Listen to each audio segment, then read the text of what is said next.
Në një fshat të vogël jetonte Valbona, një grua që kishte kaluar dekada duke u përpjekur të mbante familjen e saj të pashkuar. Valbona kishte qenë gjithmonë një figurë e fortë, me duar të ashpra nga puna dhe një shpirt që nuk dorëzohej kurrë. Kur burri i saj Besniku vdiq papritur në moshën 45 vjeçare nga një aksident në punë, gjatë kohës që punonte si ndërtues në Gjermani, ajo mbeti e vetme me 2 djemtë e saj të vegjël, Albanin dhe Gentin. Albani ishte 7 vjeç dhe Genti 5, 2 fëmijë me sy të ndritshëm dhe ëndra të mëdha, por tani pa baba. Valbona atëherë, vetëm 32 vjeç, u betua se do t'i rriste ata me çdo çmim, duke u dhënë gjithçka që mund të ofronte një nën. Jeta pas vdekjes së Besnikut nuk ishte lehtë. Ai kishte qenë shtylla e familjes, duke punuar vite me radhë jashtë vendit për të sjellë para në shtëpi. Kur lajmi i vdekjes së tij mbërriti, Valbona ndjeu një përshllëk të madh, por nuk lejoi lotët të merrnin kontrollin. Ajo dinte që djemt kishin nevojë për të dhe kjo e mbajti në këmbë. Shtëpia e tyre e vjetër, një ndërtesë me mure guri dhe çati të rënuar, u bë fortesa e saj, vendi ku ajo luftoi çdo ditë për të mbajtur gjallë shpresën.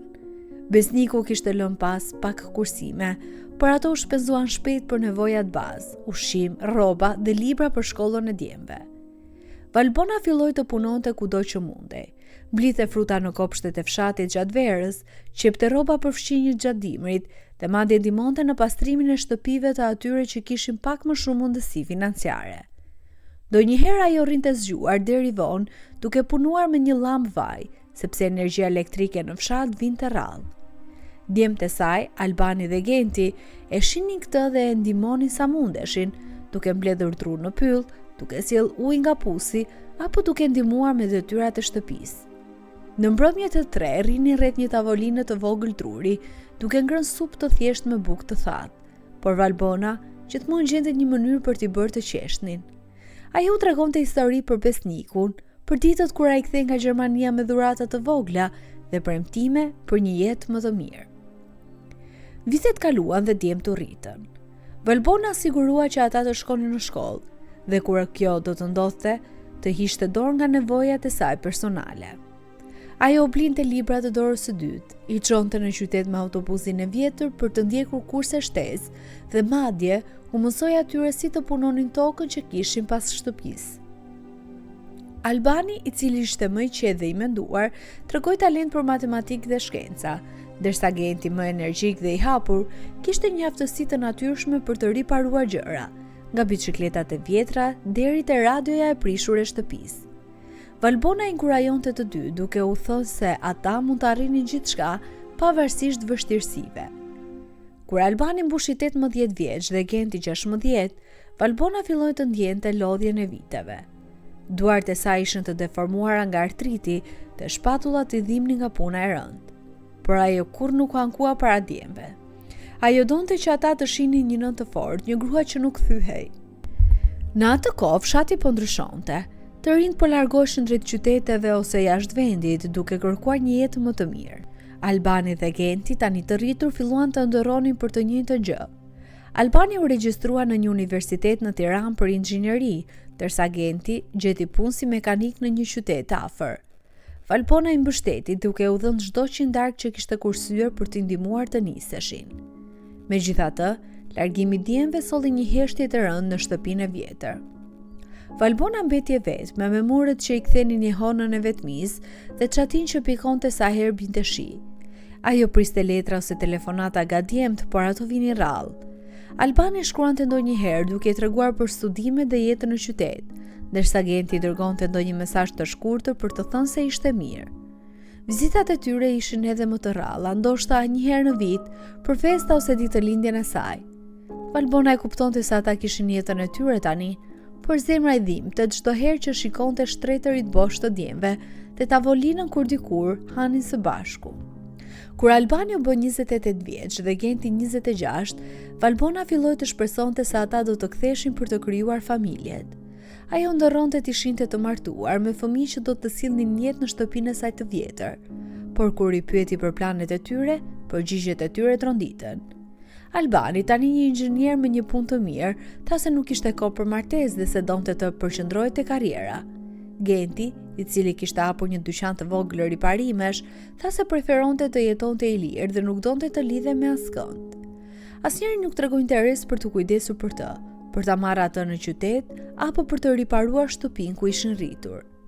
Valbona ndjeu një thik në zemër. Ajo kishte sakrifikuar gjithçka për ta, gjumin, shëndetin, ëndrat e saj, dhe tani ata e linin të vetme, sikur ajo të mos kishte më vlerë. Vizitat e tyre u bën edhe më të rralla, dhe kur vinin, ata qëndronin pak duke u ankuar për erën e mykut në shtëpi dhe mungesën e komoditetit. Valbona u përpoq të mos të tregonte trishtimin, por çdo largim i tyre linte një plagë të re. Në atë kohë Drita, një vajzë 20 vjeçare nga fshinjët, filloi të shfaqej më shpesh te shtëpia e Valbonës. Drita kishte qenë fëmijë kur besniku vdiq, dhe Valbona e kishte ndihmuar familjen e saj të varfër her pas here me ushqim ose rroba të vjetra të djembe. Drita me flok të gjatë të zi dhe një buzëqeshje të ngrohtë e donte Valbonën si një nënë të dytë. Ajo vinte për t'i sjellë ujë, për të ndezur zjarrin në sopë ose thjesht për të biseduar. Valbona e pyeste ndonjëherë pse e bënte këtë dhe Drita përgjigjej: "Sepse ju meritoni dikë që t'ju ndihmoj teta Valbona, ju keni bërë aq shumë për të gjithë ne." Ndërkohë Valbona mbante një sekret që as djemtë e saj nuk e dinin. Pas vdekjes së besnikut, ajo kishte marrë një letër nga një kompani sigurimesh në Gjermani. Besniku pa i treguar askujt kishte pasur një policë sigurimi nga puna e tij, dhe pas vdekjes, kompania i kishte dërguar Valbonës 200.000 euro. Ajo nuk i kishte prekur kurrë ato para, duke i mbajtur në një llogari të fshehtë. Fillimisht kishte dashur t'i përdorte për shkollimin e djemve, por kur ata u rritën dhe filluan të fitonin vetë, vendosi t'i ruante për një ditë kur ata mund të kishin nevojë për ndihmë, ndoshta për martesat e tyre ose për të riparuar shtëpinë. Por një ditë gjithçka ndryshoi. Albani dhe Genti mësuan për parat. Një kushëri i largët, i cili kishte punuar në Gjermani me besnikun, u kishte treguar pa dashje për sigurimin dhe lajmi kishte mbërritur të djemt. Papritur ata filluan të shfaqeshin më shpesh te shtëpia e Valbonës. Albani erdhi me një makinë të re, duke i thënë se donte të kalonte kohë me të, ndërsa Genti solli disa dhurata të vogla dhe premtoi të rregullonte çatin. Valbona, tani 58 vjeç, i shikoi me sytë e një nëne që e dinte të vërtetën. Ata nuk ishin aty për të, por për parat. Një mbrëmje ndërsa pinin çaj rreth tavolinës së vjetër, Albani tha: "Nën, ti po plakesh, ndoshta duhet i ndash ato para me ne tani, që të mund t'i përdorim për diçka të dobishme." Genti shtoi: "Po, mund të blejmë një shtëpi më të mirë për ty në qytet." Valbona i dëgjoi në heshtje, duke ndjerë zemërimin dhe trishtimin që rritej brenda saj. Pas gjithë atyre viteve sakrificë, ata mendonin vetëm për parat. Të nesërmen, ajo ngrit herë dhe shkoi te një avokat në qytet. Me një zë të qetë për të vendosur, ajo i tha: "Dua të bëj një testament." Kur u kthye në shtëpi, thirrri Albani dhe Gentin. "Ju kam rritur me gjithçka që kisha," u tha ajo. Sytë e saj ishin të mbushur me lotë të hidhur. "Por ju më latë të vetme kur kisha nevojë për ju. Tani vini për para, largohuni dhe mos u ktheni më. As në varreza nuk ju dua." Djemtë u larguan të turpëruar, duke u përpjekur të justifikohen, por Valbona nuk i dëgjoi.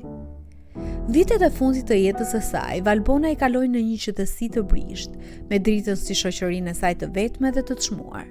Shtëpia e vjetër, dikur e mbushur me zhurmat e djemve dhe ëndrat e saj për një familje të madhe, tani ishte një stre heshtur, ku ajo gjente paqe mes kujtimeve dhe bisedave të thjeshta me një vajzë të re që e kishte marrë në kujdesin e saj. Drita me durimin dhe dashurinë e saj të pafund i sillte Valbonës ushqim të ngrohtë, i ndiste sobën në ditët e ftohta të dimrit dhe madje i lexonte letra të vjetra që besniku i kishte dërguar dikur nga Gjermania. Valbona tani me flok të thinjur dhe një shikim të lodhur për të butë, e shikonte Dritën dhe ndjente një ngrohtësi që i kishte munguar për vite me radhë. Ajo dinte se dashuria e vërtet nuk lidhe me gjakun, por me veprimet e përditshme, me praninë e dikujt që zgjedh të qëndrojë kur të tjerët largohen. Kur shëndeti i saj filloi të dobësohej, Valbona ushtri në shtratin e saj të vjetër, rrethuar nga muret që kishin dëshmuar çdo sakrificë të saj. Një mbrëmje dimri, me borën që binte but jashtë dhe zjarrin që kërciste në sopë, ajo thirri Dritën pranë saj. "Dritë," i tha me një zë të dobët por të qartë. "Ti ke qenë drita e vetme në këto vite të errta për mua. Unë nuk kam pasur shumë për të dhënë, por dua që ti të kesh gjithçka që më ka mbetur. Drita me sytë e mbushur me lot u përpoq të protestonte, duke i thënë se nuk ishte bërë asgjë për të merituar kaq shumë, por Valbona ngriti dorën e saj të dobët dhe ndërpreu. Ti më ke dhënë më shumë se ç'mund të shpjegoj. Kur djem të mi zgjonte të më harronin, ti ishe këtu. Kjo shtëpi dhe ato para janë të tuat. Por më e rëndësishmja, dua që ti të jetosh me dinjitet dhe të ndihmosh të tjerët, ashtu siç më ndihmove mua. Ditët e saj të fundit ishin të qeta, por të mbushura me një ndjenjë përmbushjeje. Valbona vdiq në moshën 75 vjeçare pas një sëmundje të shkurtër, me dritën që i mbante dorën dhe i premtonte se do ta mbante gjallë kujtimin e saj. Kur lajmi i vdekjes së saj u përhap, fshati u mblodh për ta nderuar këtë grua që kishte qenë një shtyllë e heshtur për kaq shumë njerëz. Varri i saj, thjesht dhe i rrethuar nga pemët e vjetra, mbulua me lule të sjella nga fshinjët që e kishin dashur dhe respektuar. Albani dhe Genti u kthyen për varrimin, me fytyra të zbeta dhe një heshtje të rëndë që tregonte pendimin e tyre të vonuar. Qëndruan larg njëri tjetrit, me sytë e ulur, duke mos guxuar të flasin shumë mes turmës së njerëzve që vajtonin nënën e tyre.